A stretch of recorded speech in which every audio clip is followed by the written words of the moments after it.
各位觀眾朋友對廣告之後繼續收聽提教國際，以下對呢個節目放送結束嘅1點鐘之後，又係台灣時間半夜12點，美國提45年嘅總統川普為正式嘅就職，到底你對美國甚至對全世界來講會帶來乜嘅改變？今日節目呢度為大家邀請到兩個專家，其實同我做小片嘅係呢個朋友，政治台灣嚴正社嚴教授，嚴教授您好。主持人好，各位觀眾大家好。各位大家紹介係前駐美副代表、聯合中安站的研究者王偉鳳王教授，王教授您好。主持人、嚴教授，各位觀眾大家好。謝謝兩位美國的專家來到我們節目的現場。那首先我們知道，在1個小時之後，川普就正式變成總統了。以往我們都看待他講的話，我們可以講說那是選舉語言。可是我們發現，在他當選之後，他依然在講選舉語言，似乎還在競選當中。可是現在不是的，他就正式成為有可能全世界最有權力的人了。我們要怎麼看待接下來他可能立即要實施的幾個政策？比方說移民，比方說氣候變遷，哪一些跟我們息息相關？哪一些我們不容小覷？我覺得如果你看從他的聽證會啊，就是這些內閣的聽證會看起來，確實他對這個氣候變遷的協議他是有疑慮的啊，所以他一定會朝這個方向做一些改變。那不僅是他的這個我們講說環保署的署長候選人，那是反對，就是說氣候變遷是這個人為造成的這樣的一個因素啊，甚至我們看到其他的一些閣員在這個議題上面，其實跟川普是意見是一樣的。雖然最新的民調出來，大部分的美國人認為是人為造成的，可是我相信他還是會繼續推動，因為他透過這個之後，他可以幫助美國的能源工業啊，特別是煤礦業啊，這些過去認為說是造成氣候污染啊或什麼等等，所以他為了推動他的經濟，他一定會朝這方面去做。那奧巴馬也自己在他這個最後一次的記者會上面也講了，他說這個是可以換黨，就是 debate 的嘛，不同的政策你可以做。那這個是他認為說美國的民主就是如此啊，所以我相信川普也應該，大家既然選出川普，也要給他一個這個機會，所以他會去做移民的政策。當然，在墨西哥這道牆方面，我覺得很有趣的是啊，一開頭他堅持是說是墨西哥付錢，最後呢最新的談話是說我等不及了啊，所以我一定會一上任就請國會先付錢，然後我再從跟美墨之間的這種什麼貿易的關稅上面去把這個錢弄回來。可是我很懷疑他到底做得到做不到。但是無論如何，他是想做的。而且當川普在記者會人家問他的時候，說那個 fence 那個欄杆，他說不是欄杆，是 wall。哎，對，他講得很清楚。所以既然講那麼清楚，我覺得他可能還是要去做吧。老師，我們講一件事情哈，川普當然是就是主導這一切的人，但是我們也必須要從他所選任的內閣的閣員來看。我們現在看到，除了傳統一些這個共和黨的這我們比較熟悉的人之外，有很多你看有繁體字的政治人物，有企業家，有退伍軍人，然後很多都不是原本華盛頓老師很熟悉的那些主流的政治人物。那這樣的政治人物，我們看到一半以上，甚至有的是沒有政治經驗的，這樣的人。加上川普的領導，會將美國帶往何處？有什麼是我們能預期的嗎？那美國接下來又要怎麼走？我想是這樣子，就剛剛主持人特別提到，還有嚴教授特別提到，就有關川普上來之後的移民政策啦、氣候變遷政策。可是對我們關係影響比較深遠的，就是美國的這個安全的政策跟美國的這個貿易政策。那你如果看看他的這個整個人事的佈局來看的話，其實他提名的。相當在提名的這些人選，雖然都是一些我們講說政治上的素人也好了，或是說他可能在企業方面很有這個能力，很有領導力，但是在政府部門完全沒有任何的經驗。可是呢，他總是在各個領域裡面，他會有一些他一定的那種做法。那我舉個例子來講，也就是說，比如說你看看他任命這個白宮幕僚長 Pierce Burns， 他其實是有他原始的一個目的。他任命他主要是因為他跟那個 Paul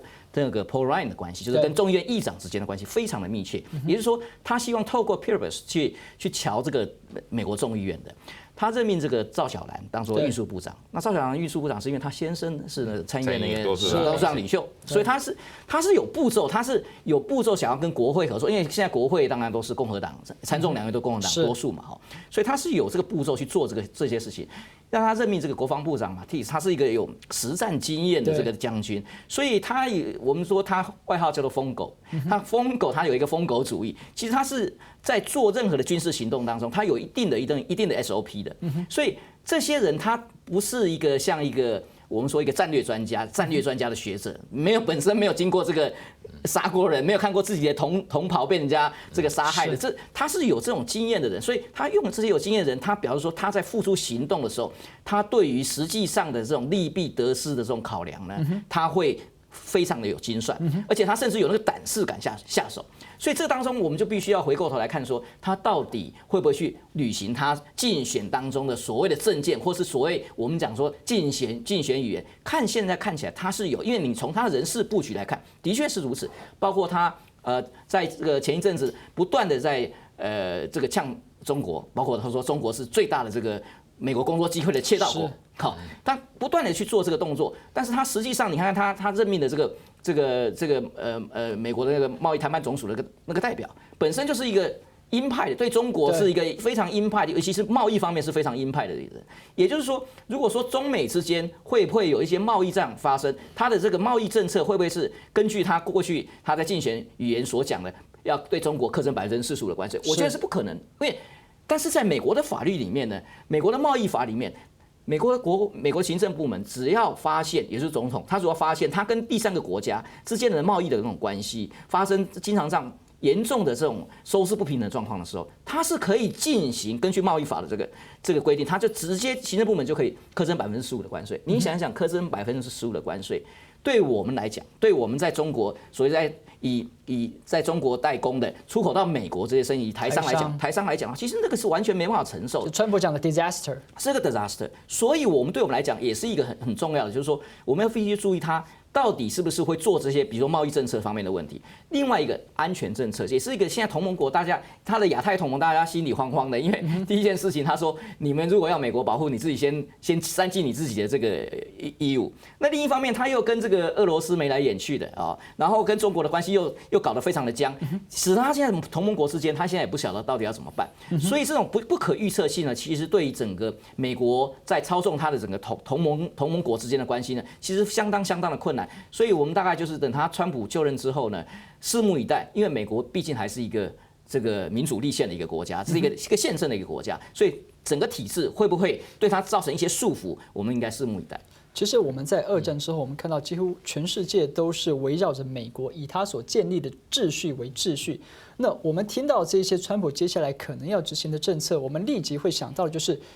它是一个孤立主义，它是一个区域中心，就是以美国为自我中心的。那在这样的状况之下，除了刚才我们提到的贸易、提到的安全之外，包括还有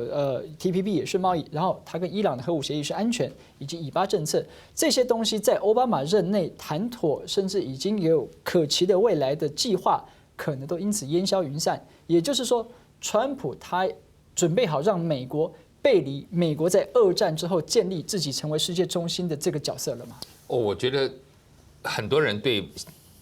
奥巴马的不满是认为说，奥巴马好像太考虑到其他国家的一些对美国的看法，所以不断的道歉。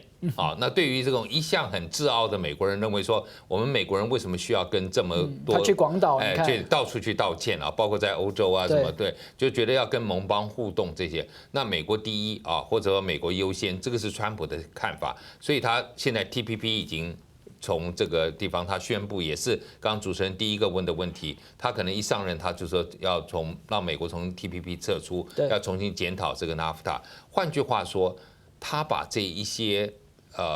美国过去所建立2次大战以来所建立的自由贸易体系，我们或者说是 Bretton Woods System 啊，布莱顿森林的这个体系啊，或者后续有 WTO 这一些东西，它都是质疑的。那他要抽身的话，那到底美国的领导地位如何？他过去讲说，奥巴马从伊拉克抽身啊，或者说让这个造成了一个权力的真空啊，这个power vacuum， 所以才会让伊斯兰国兴起。对，好，这个是安全方面的。那假使今天美国从这个贸易秩序抽身了，那我们从去年在杭州举行的这个20国峰会对，到今年就是在这个就职这个礼拜，习近平主席去参加这个 Davos 这个世界经济论坛，看起来美国要抽身，你是不是要把这个权力真空就交给中国？中国好像愿意说，他说我很愿意承担这个全球化，继续推动全球化，继续推动自由贸易的这个责任。所以美国难道愿意这么做吗？我心里头怎么观察看，美国的传统的这个共和党都不认为说美国会朝这个方向。可是如果今天川普这些政策延续的话，那我觉得会有这个危险。可是啊，我们刚才看黄老师也提到，川普的一些这个阁员虽然说他们没有经验，可是像这个提勒森，他还是主张自由贸易的人但川普其实有机会做法夹弯，怎么做呢？就是说，跟中国大陆过去或者跟 TPP 谈判太差了。那但是我现在派了一个最棒的谈判者这个 Exxon Mobil 到处谈判有经验，所以呢，在我们谈判之后呢，都会变成公平的了都不是只是 free， 而且还是 fair， 所以他可以做法夹弯，把这个扭转过来。因为毕竟我觉得一个这个自由贸易的体系没有一个最大的全球大的市场来领导，我觉得这是有问题的。另外，我们也过去包括美国，包括很多国家都怀疑说中国大陆是不是市场经济？结果，如果你对它这个都还有质疑的时候，变成自由市场的这个整个的国际的贸易秩序是由它来领导，不是也有点怪吗？其实听到老师讲，奥巴马到处去道歉，让川普可以有一个机会点来攻击这件事情。我们把它结合他在竞选期间讲的那个 slogan。Make American Great Again。那所以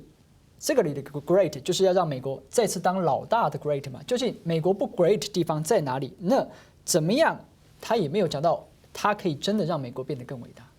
我想美国要变成更伟大，他其实有讲，叫经济，其实让美国的经济变得更好。他使美国的经济变得更好，全世界的经济才能变得更好。所以他主要的一个 focus 还是在如何使在美国的经济变得更强大，他的就业能够提升。但奥巴马其实在经济方面做的还算不错，你看失业率降低了，然后你看道琼斯的表现在市场现在也还创下历史新高，所以经济没有那么糟。道琼指数创新高是因为川普上来之后，他的一些政策在改变过程当中呢，大家看也开始有机会了。因为一个市场在一个饱和的状况之下，它是没有无利可图的，所以当有一个新兴的这个市场的要进入市场的人呢，他第一件事情他先把这个现状先打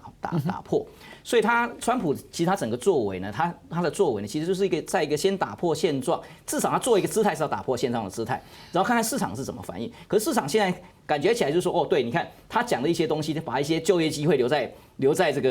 留在美国包括说服这个福特啦，克莱斯勒啊，然后还有一些工厂呢，原本要外移的，统统现在留在美国。其实它对美国本身的这个经济它是有激励的作用。那道琼当然指数当然就往上升。那我刚刚特别讲到就是说，其实贸易战特别，刚刚严老师也特别提到，就是不太可能会有这个贸易战的发生。我也比较相信，就是说。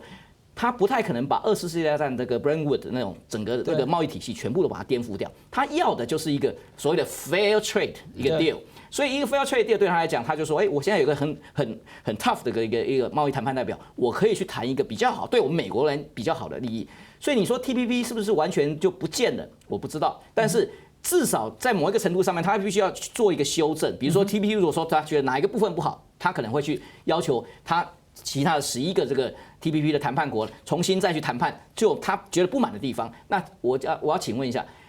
让美国伟大是让大家全世界是听美国的，还是让美国是听全世界的？其实说对，所以基本上他是 play 这个 psychological， 就是说心理上的这个美国选民心理上的这种需要，也就是说让美国变得比较伟大，就是大家来听我的。那听我的话呢，其实你看，我现在要重新来谈判 TPP，好，那你们这11个国家，你到底要不要跟我谈？我相信这11个国家在考量整个未来整个贸易跟美国之间的贸易，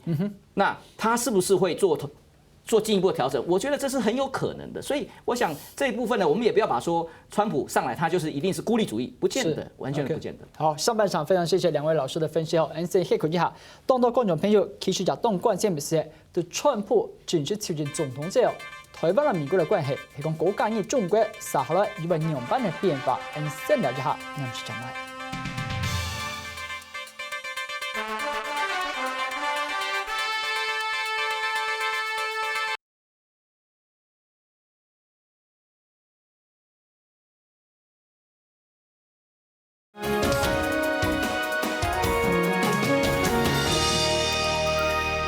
跟大家個禮拜轉到討論嘅現狀，其實的關注是川普做美國第45屆總統者對印尼、對台灣有哪啲影響？老師講到對台灣的影響，我剛好看到前兩天這個華府智庫的這個計劃主持人 Thomas Wright， 他講說川普的作風很顯然的，他可以把以前奧巴馬任內談的一筆勾銷。那這樣的一筆勾銷，讓我們想到，是不是原本在兩岸之間，我們一直有一些還在斟酌的這個一中政策，或是蔡總統一直不願說出口的9·2共識，是川普當總統之後，這些問題很自然的就迎刃而解了嗎？哦，我覺得當然不會啊，就是說，如果我們今天看川普，剛我們也討論，他是一個生意人，他對這個外交的政策的看法很不一樣，所以也有這個美國的這個國際關係學者說，川普上來之後，傳統外交可能會被甩到一旁啊，這個 traditional diplomacy 就被 transactional 這個交易式的外交所取代。他認為每一個事情都是可以重新談判，而且一切歸零啊，所以說一中政策不是這種 incremental 啊，這種漸進式的，就是從頭開始來檢視。但是我要提出來的一個就是，當你把一個已經既定了大概40年左右的一個政策，然後開始丟掉，要重新開始，我們說檢討一中政策，就是包括像波頓這位前駐聯合國大使講，就是說 revisit 啊，重新去探討的時候，可能好，對不對？對我們來講，但也有可能很不利，有可能就是他在跟大陸談完之後，他發現，台灣是個可以這個作為美中之間談判的一個棋子的時候，說不定來一個第4公報，說不定把這個大陸說好，我在貿易上面跟你做一些讓步，但是呢，你必須不是用 acknowledge 了，你要改成用 recognize 啊，台灣是中國的一部分，而不是認知了。所以這個東西，你打開這個潘朵拉的盒子，其實不見得一定對我們好，當然有可能啊，以他的這個態度，就是希望能夠重新來檢討。那波頓當然是更鷹派的，還講到說要邀請我們的總統訪問，然後他還要說派駐這個軍人在台灣，要這個跟台灣有更高的軍事來往，甚至說承認台灣。那這些我們覺得說，有可能嗎？因為現在跟40年前又不一樣，現在的中國大陸跟美國之間有很多的競合關係，競爭也有，但是也有一些合作的關係。雖然這些合作關係包括像氣候變遷、反恐，可能川普覺得不屑，但是無論如何，他的經濟還是很強的。所以打開這個潘朵拉盒子，我覺得不見得一定對我們有利。黃老師，我比較好奇的是，或許很多觀眾也想要比較確切的掌握到，如果川普是反中 （anti-China） 的話，我們是不是必然的得利者？那接下來我要怎麼判斷川普在立場上其實是對中國是比較保持一個比較跟前任民主黨任內的奧巴馬比較不一樣的立場？這些指標我們要怎麼去看？我們是不是包括說之前講的，那過去這將近40年3個公報 TRA， 難道在川普身上以後不適用了嗎？我想川普他倒不是這樣講，他是說，你要我美國來維護我的一中政策的話，那你中國你先派代表來跟我談，來解決你人民幣匯率操縱的問題、貿易的一些問題、南海的一些相關問題，先來跟我談。他其實你如果看這個問題的話，其實剛剛嚴老師特別提到，其實他這個是川普是以美國的一中政策作為跟中國談判的一個籌碼，不是以中國的一中原則。所以中國的一中原則跟美國的一中政策是有很大的區別的，是有很大的區別的。甚至美國的一中政策跟川普的一中政策，現在我們還不知道。還不知道。對，川普的一中政策是什麼？他是說我需要來檢討，我來看看你跟我怎麼談的之後，我再來檢討，說我到底是要往哪個方向走。所以這對我們來講，既呢可能是一個機會，也可能會承受某一些代價。所以這我們都必須要非常的小心。那我覺得就是說，你要特別了解，就是說。一中政策其實是美國的一中政策，它是規範台美中3方面的之間的關係。雖然我們都可以講說一法3公報，台灣關係法3個公報跟中國建交3個公報，但是實際上行政裁量權它有很大的一個行政的裁量權。這當中對我們台灣之間的關係的來往，比如說跟我們官員到底能不能在國務院見面，到底多大的層級能夠多大層級的官員能夠到華府去，這個其實都是有很大的空間做行政裁量。川普讲说，那你来跟我谈啊，谈完之后我再来维护我的一中所谓的要不要维护我自己的一中政策。所以这个是他的一个从策略的观点来看的话，它是一个先发制人的一个策略。也就是说，我先做说我要改变，那看看你怎么反应嘛。那你看中国，他现在已经做了很多的这种反应了嘛，包括比如说辽宁舰。刻意的从这个台湾海峡经过，军机绕台，对不对？还有一些对在香港的新加坡的这个武装的装甲车扣押，其实他一步还有对韩国。对不对？对韩国，他的这个所谓影音集团一种这种等于制裁，要抗议这个美韩之间的所谓萨德的这种高空反飞弹的这种系统，其实他都一步一步在做，在测试美国新任的总统。其实这一部分在做的时候，那就要看看川普到底准备好了没有。那我是觉得就是说，一中政策本身呢，如果拿来当做谈判的筹码呢，其实对我们来讲，我们要非常非常的戒慎恐惧啦，因为。很多部分呢，包括严教授所讲，如果从 acknowledgement 改成 recognize， 那基本上这完全是颠覆美国对一中政策里面一个很重要的一个基石，就是台湾的主权呢，在美国政府认为还没有决定，就中华民国或台湾这样子的一个议题，就主权上面来看，它是还没有确定的。可是它如果是承认有 recognize。中国对台湾具有主权的话，这完全是颠覆过去40年来美国政府的一个立场。这对我们来讲，当然伤害非常大。但反过来说呢，如果说他跟中国之间的谈判，包括贸易的谈判、人民币汇率的谈判、南海各方面的谈判都没有办法，北韩的问题都没办法解决的时候，他搞不好他可能会讲说，好啊，那我们现在对一中政策的时候，我们可以往台湾关系法的这个原始的立法精神。再去往前推一步，那对我们台湾当然就有利了。老师，我比较好奇的是，这里面老师们讲的都是美中2个大国在谈判，那我们自己可以运作操作的空间有多大？我们从川菜通话开始，好像有一种比较正面的憧憬。那这个正面的憧憬代表着川普确实是也希望往这个方向走吗？我们怎么样让我们自己在美中之间这个支点能够产生一些影响力？我自己对川菜通话之后，当然，